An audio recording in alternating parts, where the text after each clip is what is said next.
Yo, what's good, everybody? It's your boy Reftaco, and today we are back with a video on the Reftaco Eagles channel. This is the first. I had this channel before, deleted it because I got shadow banned. I wasn't getting any views and stuff. But we are here on a new version of it. So let's get into it. Today, I want to rank my top 5 first-round prospects for the Eagles to go after in the 2025 draft.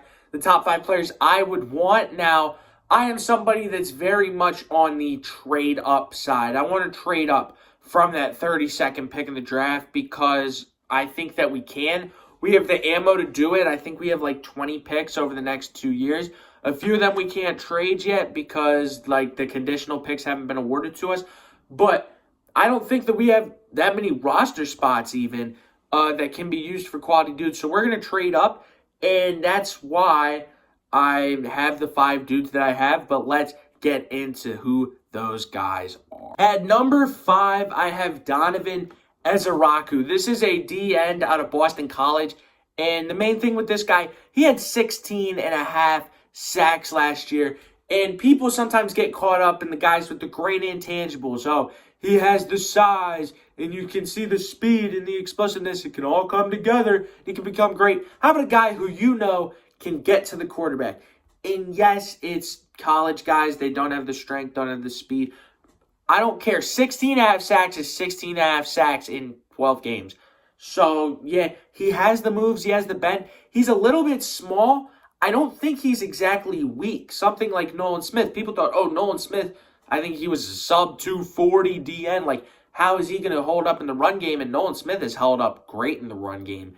And I think that Ezeraku, maybe not great, but he can hold his own in the run game. That's something that I like about him. And again, you get the bend, the pass rush arsenal. He has that in him, and like 16.5 sacks. I mean, I'm just going to say that again because that's amazing. You can build that. Plus, he has some decent intangibles. You can work with that. That's going to be a great piece. And I think that that's somebody that could realistically actually fall to 32, which is a good thing. At number 4, I have James Pierce Jr. James Pierce, he's a guy who is much more of a pass rush specialist. He kind of has the size concerns that Ezeraku has, except for he is not good in the run. And that is something that Vic Fangio wants. He wants ends that can defend the run. But if we have D tackles that can do it, it's okay to get a guy like James Pierce Jr., who has that much speed, has the explosiveness. He was probably a top 5 draft pick before this year. He has, possibly he's a diva, but if the Eagles do draft him, I trust the Eagles with character. I don't think we've ever had a bad character. People could say Jalen Carter. We don't have bad characters on our team. If we draft James Pierce Jr., it won't be an issue. But just that athleticism, in that the way that he can work in the pass rush, again, strength, run D, not his specialty. But if you can get a guy that comes in there, 8-9 sacks, it's going to be great. And James Pierce Jr. can provide that and turn into a 12-sack guy, and I'm serious about that. That's why I have him up here at number 4. It'll take a little bit of trading up, but I don't think it can take too much. And again, with these diva concerns, possibly character, he could drop, and we only have to trade up 3 or 4 spots or possibly steal him at 32. At number 3 is Walter Nolan, and everybody fantasizes over Walter Nolan. The reason why is because you have that size and then the explosiveness. You see it, it's off the charts. And Ole Miss is a team that we have seen consistently not be able to develop their guys. And if he could get a guy to develop him, which, trust me, Clinton Hurt, our D-line coach, can definitely develop him, I believe that Walter Nolan could be a problem in this league. If his technique's a little bit off, but you can teach technique. You can't teach explosiveness like that. And you obviously, you can't teach somebody, hey, here's how you grow taller, you gain more weight without, making them a fat slob. I think that Walter Nolan could be great. Everybody knows that Walter Nolan can be great. That's why everybody loves him this much. But yeah, Walter Nolan could be a beast. It's going to take a little bit to trade up. You're probably going to have to go between maybe 19 and 23 at the latest. And I might rather take one of these top 2 guys a little bit later, or another guy a little bit later and not have to trade up that far. But if Walter Nolan falls door laps, it's 24, 25, go up and get him because he could be a stud with the Eagles.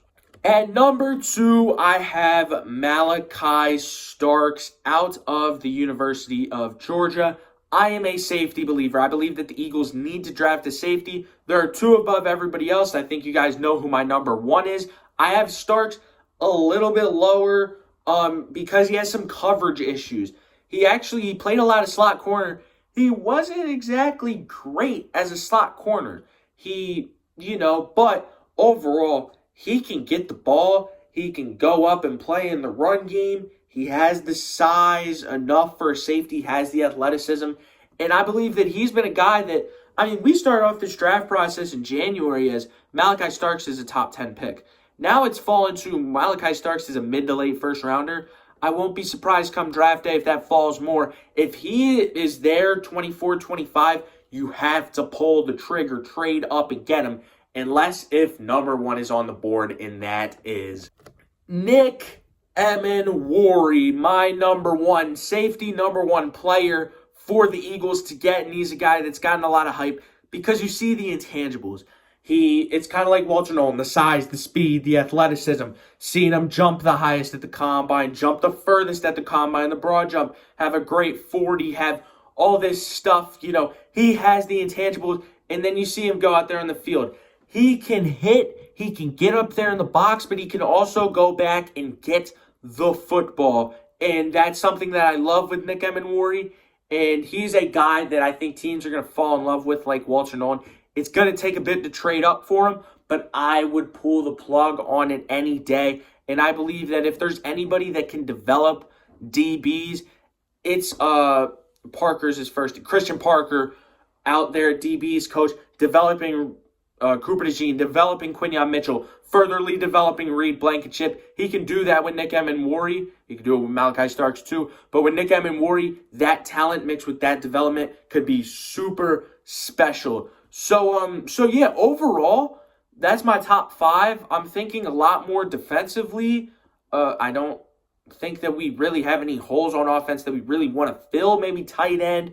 But that's only if Colston Loveland really drops that I would really be caring about that. Tyler Warren's not going. He's probably going top 10, it seems like. But yeah, I like a lot of the defensive prospects in this draft. Few honorable mentions, though.